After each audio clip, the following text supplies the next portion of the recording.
Simula ng bakbakan ng Indonesia at Thailand sa final ng 2016 AFF Suzuki Cup.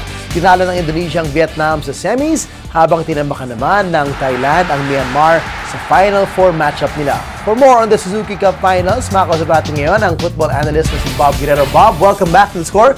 Good to see you.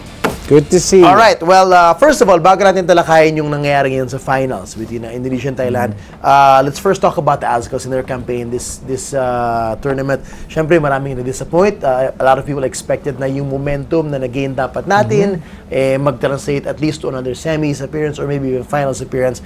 Anong basa mo sa nangyari sa Philippines? Well, unang-una, kailangan nating tandaan na marami nagsasabi na talagang group of death tayo, group of death tayo. Napakahirap yung makasama natin sa grupo. Ang nabunot natin is the defending champions and then Thailand and Indonesia and Singapore. The three teams that eliminated us in the last 3 Suzuki Cups, all former champions. At nagkataon nga, tama nga na group of death yun because yung dalawang kagrupo natin, sila pang nagtapat sa finals. Sila pang nagtapat sa finals ngayon, exactly. So, we can feel good that, you know, we're close. We're not that far away. Mahirap talagang makapasok sa Final Four ng Suzuki Cup ng 4 na beses sunod-sunod. So, that's the first thing we can be glad about. We just have a lot of structural issues, off-the-field things that we need to fix, I think, with football. We made some decisions with the team na gumagamit tayo ng players sa mga tune-ups, kagaya ni Daisuke Sato, ni Luke Woodland, na ginagamit natin sila even in the last tune-up na hindi pala sila pwede sa Suzuki Cup. Hindi sila pangakawalan ng club nila. Yeah, okay. So pabago-bago yung defense natin. That was a big issue. Well, yun din yung challenge ng Suzuki Cup. It's not an official FIFA calendar tournament. Tama ba? They are not. So hindi required ng they mga are teams. not obliged. Yun, yes, and even though Javier Patino, his club season was finished in China. But the Chinese team did not let him play. So hindi siya busy, hindi na siya pinayagan. Hindi siya pinayagan because if he gets injured in the Suzuki Cup, it's not during an international date. His contract could have been voided. Right. So hindi siya pinayagan. So that's why we also didn't have Neil Etheridge around as well. So we safe to say that we didn't have our best team. We didn't have our best team, and also Simone Rota was injured. Right. So he didn't play.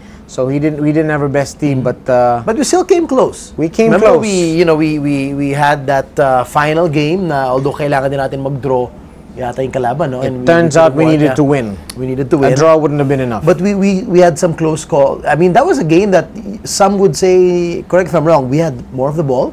We had a lot more of the shots in that game. Anong masasabi mo sa chances natin or yun na naman ba, finishing na lang kulang palagi sa Azkals? It's Mike Ott and Hikaru Minagishi. They were the new kids and they were expected to come up with the scoring. Phil Younghusband was brought deeper towards the middle of the formation.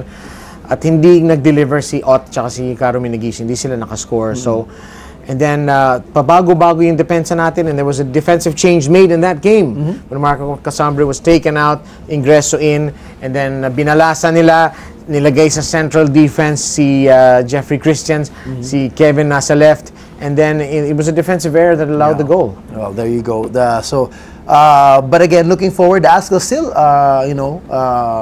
progressing, would you say? Of course, we hit our highest ranking ever. Yes, this year. Although I don't really put too much stock in that. And bago nyo ko laitin, you know, antayin nyo na lang bumaba yun. And then you can say, okay, that's tama, di ba? Okay. So, pero dahil sa panalo natin sa North Korea last time round, that qualified us straight into the Asian Cup qualifiers. Had we finished low in our group, there was a chance that daan pa tayo sa playoffs. So at least, diretso na tayo. I think this January 23, malalaman na, magkakabunutan na for the AFC Asian Cup. That's going to be 6 games. All next year up until early of 2018. Top 2 of there automatically go to Bahrain for the 2019 AFC Asian Cup. There you go. So 3 home, 3 away. A lot of action for the Azkals. Starting March 28. Okay. And lastly on the Azkals a bit, we hosted it. The home crowd, siyempre yung mga fans, nahihirapan sila pumunta sa Bulacan. So naging issue din yun ng konti. Your thoughts on that, Bob? Well, the reason why the main stadium had to be the Philippine Storage Stadium, ayon sa mga patakaran ng AFF tsaka ng Lagardère, kailangan malaking stadium talaga. Parang ang narinig kong figure is 30,000. Actually, bitin pa nga yung PSS, 25,000 ata, pero pinagbigyan.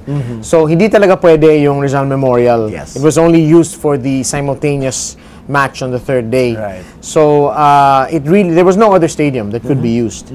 And I think we could have done better with the promotion of the tournament. We could have done better with the ticket pricing.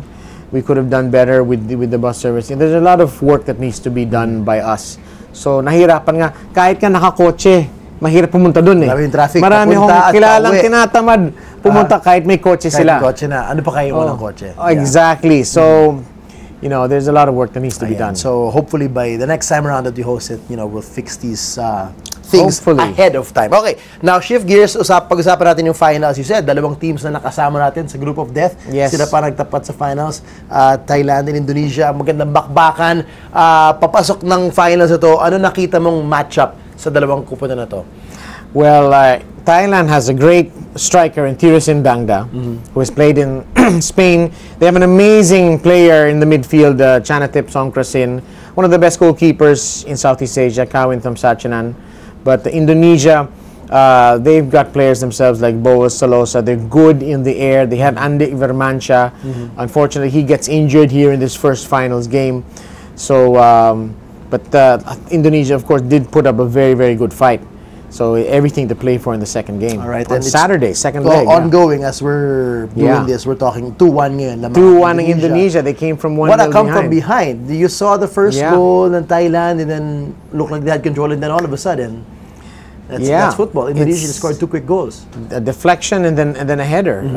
Indonesia's tall. Thailand's not the tallest team. I think even Singapore looked taller than them. So, everybody was giving this to Thailand, but Indonesia's lost in the finals of the Suzuki Cup 4 times.